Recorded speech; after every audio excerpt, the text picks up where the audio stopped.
ایک طرف گنڈاپور کا وہ استعفی منظور نہیں کیا جا رہا جو کہ کل رات کو باقاعدہ طور پہ گنڈاپور نے اپنا استعفی گورنر کے پی کے کو 11 بجے ارسال کر دیا تھا اور گورنر کے عملے نے استعفی موصول کرتے ہوئے اس پہ دستخط بھی کر لیے تھے کہ ہمیں استعفی مل چکا ہے. لیکن آج گورنر صاحب فرما رہے کہ مجھے ابھی تک آفیشلی طور پہ کوئی استعفی نہیں ملا کیونکہ یہ لوگ بہت بڑی سازش کی تیاری میں لگے ہوئے ہیں. یہ لوگ بہت بڑی واردات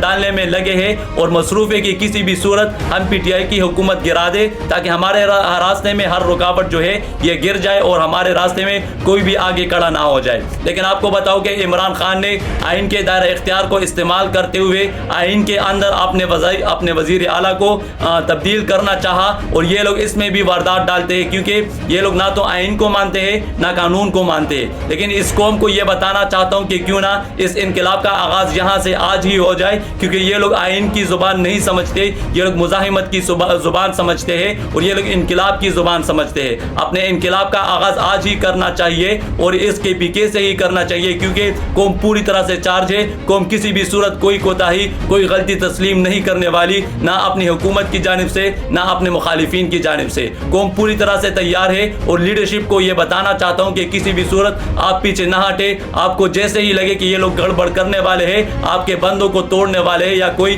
غیر آئینی طریقہ استعمال کرنے والے ہیں تو آپ قوم کو کال دے اور اس کے پی کے سے ہی انقلاب کا آغاز کرے کیونکہ یہ مزاحمت کی زبان سمجھتے ہیں, یہ لوگ آئین کی زبان نہیں سمجھتے.